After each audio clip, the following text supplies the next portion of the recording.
À l'école, ma matière préférée, c'était l'histoire. Disons que j'ai toujours été fasciné par les conquêtes militaires, les anciennes civilisations et les grandes figures de ce monde.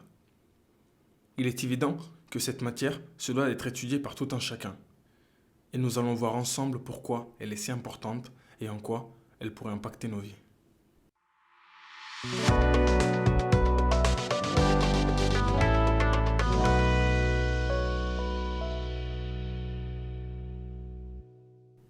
Bonjour à tous et bienvenue chez Les Paroles du Village. On va aujourd'hui parler d'un sujet qui me passionne, un sujet épineux, un sujet important, un sujet qu'on se doit de connaître et de maîtriser, un sujet qui déterminera ou non notre survie. Repensez aux Grecs, aux Romains, aux Mongols, de grandes et majestueuses dynasties, toutes gouvernées par des figures célèbres, ayant leur nom présent dans les livres d'histoire. J'aimais comprendre comment nos sociétés actuelles avaient été bâties, comment naissent les cultures, mais surtout comment les anciens voyaient le monde.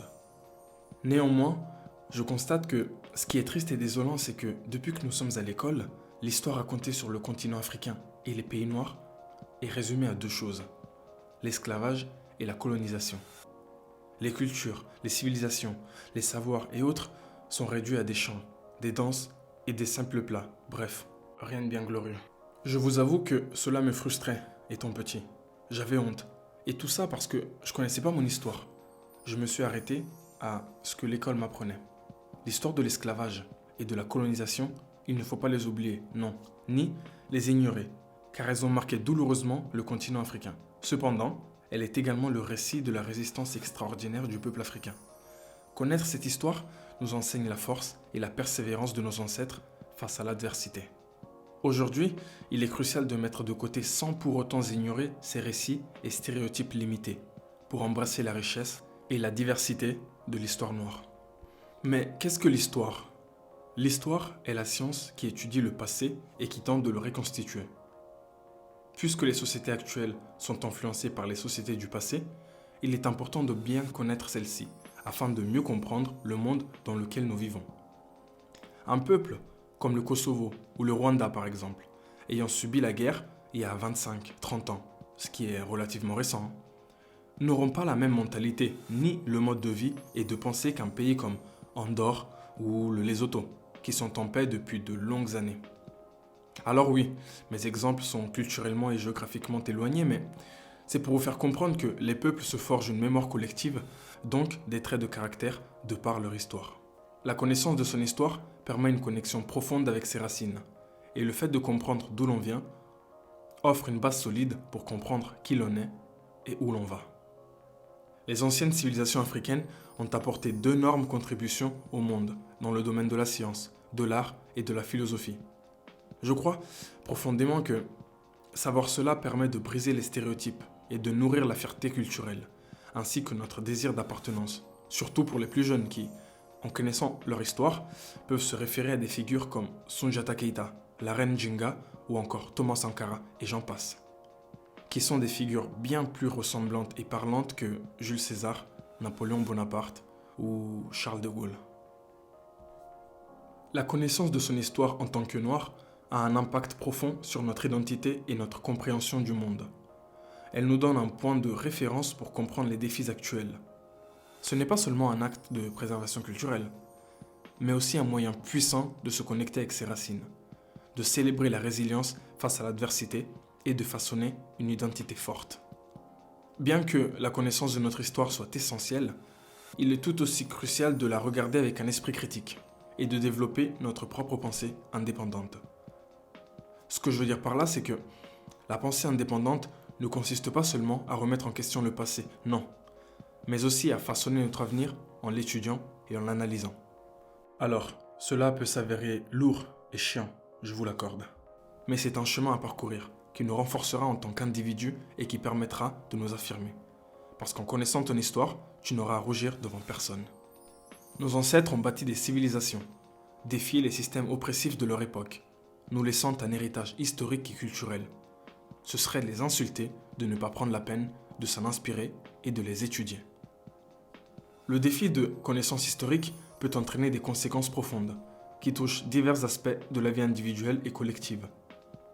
Alors, tout d'abord, la perte d'identité culturelle, l'ignorance de son histoire peut conduire à une déconnexion avec ses racines, laissant les individus et les communautés sans un ancrage solide, affectant la perception de soi et la manière dont on interagit avec le monde qui nous entoure, ce qui fera des individus facilement influençables par les autres cultures et communautés.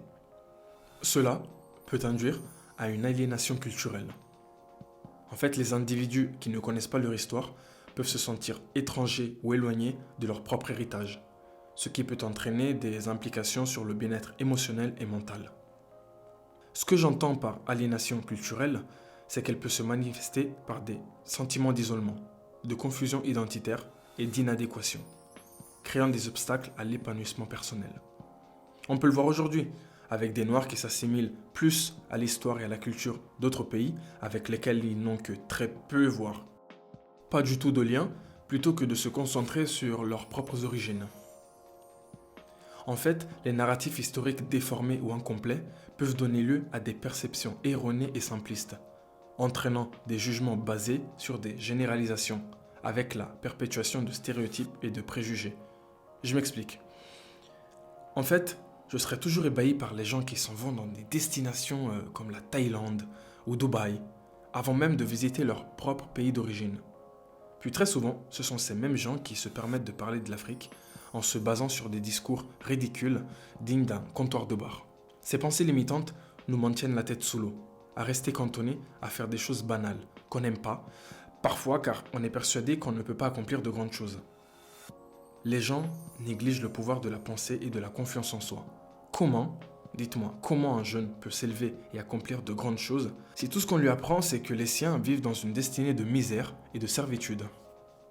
L'histoire est le fil conducteur qui relie les générations, formant une mémoire collective qui façonne les valeurs, les normes et les aspirations d'une société.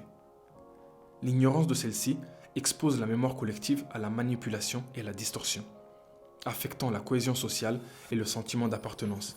Et le malheureux constat est que de plus en plus sur les réseaux, on voit des guéguerres entre hommes et femmes noirs, voire entre certains pays.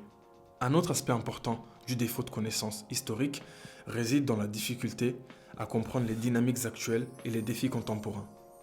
C'est bien beau de dire l'Afrique n'avancera pas. Les Noirs, on ne s'aime pas entre nous.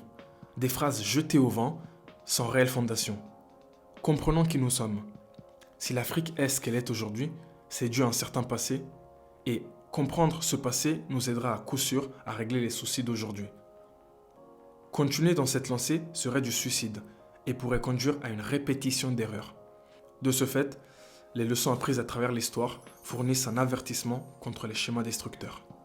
En connaissant notre histoire et en pensant par nous-mêmes, nous forgeons un avenir où notre voix sera puissante, notre identité forte et notre pensée libre. C'est ainsi un impératif essentiel pour forger une identité solide, contribuer de manière éclairée à la société et préserver une mémoire collective, authentique et forte. Alors, ne vous inquiétez pas, je sais bien que c'est pas si simple et que cela ne sera pas suffisant. Il faudra également comprendre les enjeux économiques, géopolitiques, législatifs et socioculturels. Ils sont prépondérants à notre émancipation, mais on se garde ces sujets pour de prochaines vidéos. N'oublions jamais que notre histoire est une source de pouvoir, une source d'inspiration et donc un appel à l'action. Apprenons-la, transmettons-la aux générations futures car, trop souvent, les narratifs historiques sont définis par d'autres. Il est temps de reprendre le contrôle de notre propre récit.